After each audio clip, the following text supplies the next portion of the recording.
I think it's important to remember where we started on this. When we took office in 2015, we had Canadian Armed Forces that had been significantly underinvested in by the previous government. The Conservatives actually had us down to 1% of GDP in 2014 and had They had it at like 1.7. You have it at 1.6. We started to invest You're both at massively 1%. in the Canadian Armed Forces. Our first defence policy update, Secure SSE, was an increase of 70% in our defence spending that we have now, with our North Strong and Free, announced is boosting up to 100% investments increase. So doubling our investments in defence from 2016 to 2026.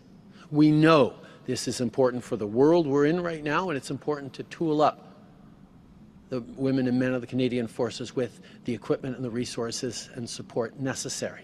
But we also know there is more to do. For example, we talk about exploring and defining the submarine capabilities we're going to need to patrol and protect our Arctic in the coming decades.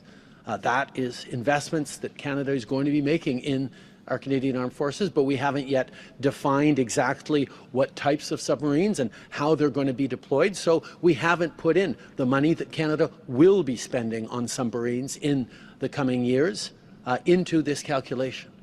We are investing in institutional strength for our Canadian Armed Forces, but we also know, for example, that getting our recruitment numbers up is going to be important. We're not quite at where our targets are right now, but in the coming years we will want to increase the size of the Canadian Armed Forces to meet the challenges of the world we're meeting, and that is going to require more investments. So even as we project getting up to 1.76% of GDP in the coming years, we know there is more to come over the coming years as Canada continues to step up in a more uncertain and, quite frankly, more dangerous Freeland world. just nodding her head in the back. She's like, in this new policy statement, this document, there's a lot of talk about building up our North American defenses, our commitments to NORAD, Arctic sovereignty, but there is very little discussion of what we're going to do in regards to peacekeeping. What does this mean for the future of Canada when it comes to peacekeeping?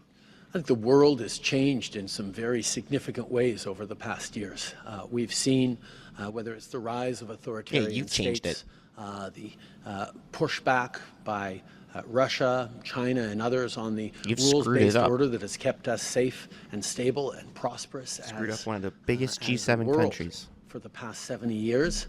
That requires us to be more active in new and different ways. Canada will continue to be there, to step up around the world, including as part of UN missions where necessary. But whether it's a UN mission or a NATO mission or a NORAD engagement, the capabilities must be there. And that's why our investments in some really important institutional capabilities for the Canadian Armed Forces will apply across the broad range of missions that we ask our Canadian Armed Forces to engage in. Next question. Hi, Prime Minister. Tom Perry, CBC. Procurement seems like this constant problem for the Canadian Forces, and I know that 7 years ago you made a number of commitments in your previous defence policy. Some of them have come through, some of them haven't. So what can you point to in this policy review that says, okay, we're going to speed up procurement for the Canadian Forces? Procurement has always been a challenge because there are two sometimes competing pressures on procurement. We obviously want to get the best possible equipment for our Canadian Armed Forces at the best possible price to taxpayers, but we also often want to build up our own production capacities in Canada to make sure there are good jobs for Canadians as we develop tools and equipment needed by the Canadian Armed Forces. Getting that balance right of encouraging industrial benefits for Canada while making sure we're getting the largest amount of the right equipment for our Canadian Armed Forces is a tension that we're going to continue to work through. But the commitment in this update is very much focused on learning from some of the very real challenges that our Canadian Armed Forces and the Department of Defence have faced over the past decades around procurement, to accelerate it, to speed it up, and to make it more transparent and reliable for our forces. Transparent and reliable. What do you know about transparency? We have made advances on, and where we need to do more. And on recruitment, what's wrong with the recruiting system? I mean, I guess that's a big question, but are we not getting the right applicants? Are people just not interested in joining? Is the system just not working? And could you also just expand on that point you made about technology allowing more Canadians to serve in the military? I'll actually turn to the Minister of Defence for more specifications on that. But in terms of recruitment, we saw, particularly after the pandemic, a dip, but it's a dip in recruitment numbers that has happened around the world.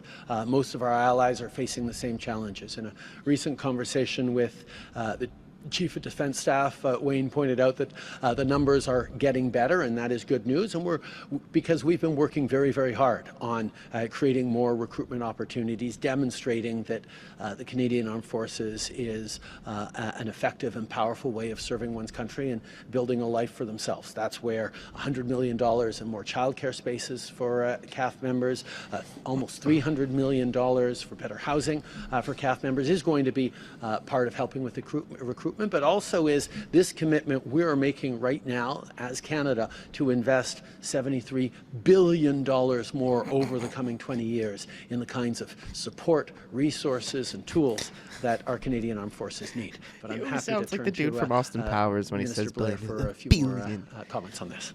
Jeez, man. If I may, just very briefly. Okay, nobody wants to hear With this guy. respect to recruitment, we've seen over the